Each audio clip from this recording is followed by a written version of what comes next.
नमस्कार भाई लोग, कैसे हैं आप लोग। तो आज के इस वीडियो में एक बार फिर से मैं आपका बहुत ही ज़्यादा स्वागत करता हूं आपके ही अपने चैनल टेक्निकल ट्रेडर में।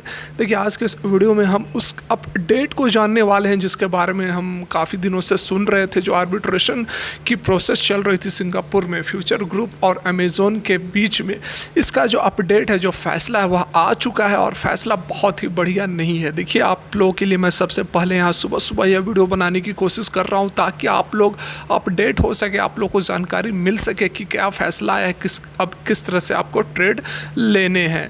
देखिए, मैंने इसलिए आपको पहले भी बोला था, 3-4 दिन पहले जब यह फैसला नहीं आया था, आपको याद हो तो मैंने आप लोगों को बोला था कि आप यदि बहुत ज़्यादा लॉस में नहीं हैं, यदि एवरेज पर आप हैं, बहुत मतलब छोटा मोटा लॉस हुआ है, तो आप यहाँ से निकल जाएं, एग्जिट कर ले, क्योंकि हो सकता है कि यह जो फैसला हुआ फ्यूचर ग्रुप के खिलाफ आए। और उसी तरह का फैसला यहाँ पर हमें देखने को मिल रहा है। जी हाँ दोस्तों, ये जो फैसला आया है, फैसला फ्यूचर ग्रुप के फेवर में नहीं आया है। जो यहाँ पर जो डील हुई थी रिलायंस इंडस्ट्रीज़ और फ्यूचर ग्रुप के फ्यूचर रिटेल के साथ में, जो डील हुई थी 24,700 करोड़ के आसपास, उसे होल्ड कर दिया गया है, 90 दिनों तक होल्ड कर दिया गया है। और यह जो रिलीफ है, अभी अमेज़न को यह रिलीफ मिली है और परेशानियाँ जो हैं वह फ्यूचर ग्रुप के लिए यहाँ पर बढ़ती हुई नज़र आ रही है।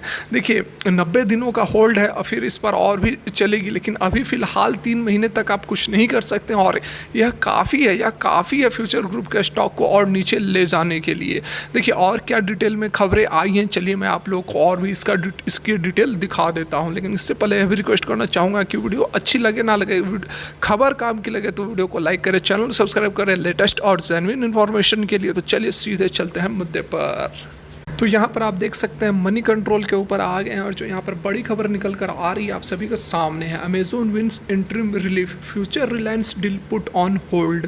देखिए, यहाँ पर जो डील हुई थी उसे होल्ड पर डाल दिया गया है। ऐसा नहीं है कि यह डील जो है टर्मिनेट हो गई है, ख़त्म हो गई है, लेकिन यह एक बहुत बड़ा झटका कह सकते हैं, स्पेशली फ्यूचर ग्रुप के लिए। रिलायंस इंडस्ट्रीज़ के लिए भी है, लेकिन फ्यूचर ग्रुप के लिए बड़ा झटका है, क्योंकि एक तो ऑलरेडी काफ़ी कर्ज में दबे हुए थे फ्यूचर ग्रुप के CEO किशोर बियानी, और अब यह होल्ड हो गई है 90 दिनों तक। तो 90 दिनों तक और भी स्थिति खराब होने वाली है फ्यूचर ग्रुप की, फ्यूचर कंपनियों की। क्योंकि देखिए, एक खबर आती है, कोई भी यदि खबर बड़ी खबर रहती है, बड़ी रहे या छोटी रहे, अब ऑपरेटर के पास एक हथियार आ चुका है जिसका कि वह यूज़ करके इस स्टॉक को, यही स्टॉक नहीं मतलब जो भी फ्यूचर ग्रुप के स्टॉक हैं उनमें बड़ी गिरावट ला सकता है। तो अब आपको आगे किस तरह से इसमें ट्रेड लेने हैं, इसके बारे में भी मैं आप लोगों को बताता रहूँगा, लेकिन फ़िलहाल जो डिटेल है वो मैं आप लोगों को बता देता हूँ। यहाँ पर देखिए, जो और बातें यहाँ पर निकल कर आ रही हैं, अमेज़न ने जैसा कि बताया था अपने आर्बिट्रेशन प्रोसेस जो चल रही थी उसमें, उन्होंने बताया था कि अमेज़न ऑलरेडी 49% जो स्टेक है फ्यूचर कूपन के अंदर ख़रीदा हुआ है, और फ्यूचर कूपन में फ्यूचर रिटेल का भी कुछ ना कुछ हिस्सेदारी है। तो जिसके कारण यहाँ पर इनडायरेक्टली रूप से फ्यूचर रिटेल में भी कुछ हिस्सेदारी अमेज़न की बन रही है, और जिसके कारण कि उनको कुछ अधिकार मिले हुए थे, नॉन कॉम्पिटेंस और फर्स्ट रिफ्यूज़ल वगैरह की जो अधिकार हैं वह अमेज़न के पास थे। और उसके साथ में यह भी था कि वह फ्यूचर रिटेल के अंदर आने वाले, मतलब कि जब से डील हुई है उसके 3 से 10 साल के अंदर अमेज़न फ्यूचर रिटेल के अंदर हिस्सेदारी खरीद सकता है। तो ये सारी जो बातें थी, ये सारी बातें यहाँ पर पक्ष में गई है अमेज़न की।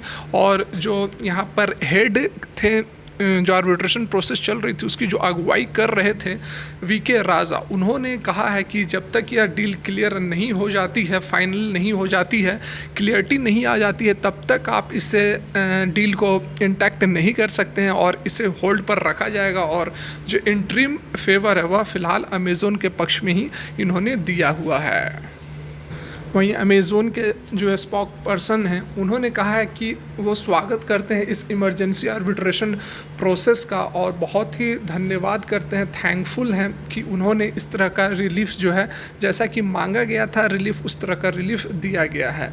और जो अभी एक्सपीडियस कंक्लूज़न होने वाली है, मतलब कि जो विशेष विश्लेषण होगी कि इसमें एक्चुअली में यह किसकी गलती है या फिर गलती है या नहीं है, होना क्या चाहिए, जो मतलब कि 90 दिन के अंदर में इसकी जो कंक्लूज़न आने वाली है, एक्सपीडियस कंक्लूज़न जिसे कह रहे हैं, उसका भी यहाँ पर उसके प्रति यहाँ पर कमिटेड है, ऐसा कह रहे हैं अमेज़न के स्पोक पर्सन।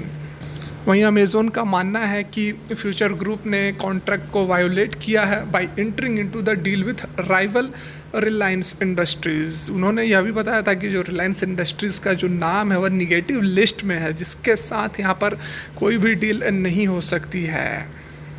और साथ में यह भी कहा था कि यह जो डील है, यह डील यदि हो जाती है तो उसके बाद रिलायंस जो है अपने फुटप्रिंट्स को डबल कर लेगी इंडिया में। मतलब कि रिटेल के सेक्टर की बात की जा रही है यहाँ पर कि रिटेल सेक्टर में रिलायंस रिटेल जो है वह अपने छाप को डबल कर लेगी एट प्रेजेंट जितनी है। देखिए यहाँ पर यदि सोर्स की माने तो उनके अकॉर्डिंग यहाँ पर 3 मेंबर का आर्बिट्रेशन पैनल बनेगा, जिसमें से कि एक फ्यूचर और एक अमेज़न की तरफ से प्रतिनिधि होंगे और एक होंगे न्यूट्रल अंपायर। ये तीनों डिसाइड करेंगे अगले 3 महीने में कि किसकी बात सही है, किसकी बात गलत है, डील सही है या नहीं। सारा कुछ यहाँ पर डिटेल्ड एनालिसिस होगा, उसके बाद ही यहाँ पर फाइनल रिजल्ट हमें देखने को मिलेगा। लेकिन फ़िलहाल जो यह खबर आई है इसका इम्पैक्ट तो फ्यूचर ग्रुप के स्टॉक के अंदर हमें देखने को मिलना चाहिए, क्योंकि यहाँ पर फिर से एक बार पैनिक फैलने वाला है। और जो पिछले 3-4 दिनों में तेज़ी हमें देखने को मिल रही थी उसमें फिर से हमें गिरावट लोअर सर्किट देखने को मिलेगा। यही कारण था कि मैंने आपको 3-4 दिन पहले आप लोगों को बताया था कि जिन लोगों को बहुत ज़्यादा लॉस नहीं हो रहा है, ये जो 3-4 दिन की अपर सर्किट है इसमें यदि आप बराबर आ गए हैं या फिर प्रॉफिटेबल हैं तो आप एग्जिट कर ले तो आपको फ़ायदा रहेगा। ऐसा मैंने बताया था, आप देख सकते हैं मेरी पिछली वीडियोज़ में। अमेज़न समझती है कि यह जो मार्केट है इंडिया की 1 ट्रिलियन की रिटेल मार्केट है, 1 ट्रिलियन बहुत ही बड़ी मार्केट है। और इसमें जो ऑर्गेनाइज्ड सेक्टर है, जैसे कि जो ऑर्गेनाइज्ड मतलब ये डीमार्ट वगैरह और जो रिटेल वगैरह ये सब ऑर्गेनाइज्ड सेक्टर में आते हैं, इनका जो शेयर है अभी मात्र 15% है, ठीक है। और बाकी का 85% और अनऑर्गेनाइज्ड है। तो वो समझ रहे हैं कि यहाँ पर जो रिटेल मार्केट है इंडिया में अभी काफ़ी एक्सपेंशन होने वाला है। और रिलायंस रिटेल और फ्यूचर रिटेल यदि मिल जाती है तो उसके बाद बहुत ज़्यादा दबदबा हो जाएगा भारत के रिटेल मार्केट पे, जिसके कारण किसी हाल में नहीं चाह रही है अमेज़न की इस तरह की बात हो। और यही कारण है कि इस तरह की पूरी रणनीति अपना रही है अमेज़न। तो देखिए यह थी आज की वीडियो अच्छी लगी लाइक करें, चैनल सब्सक्राइब करें, बेल आइकन को हिट कर वीडियो देखने के लिए।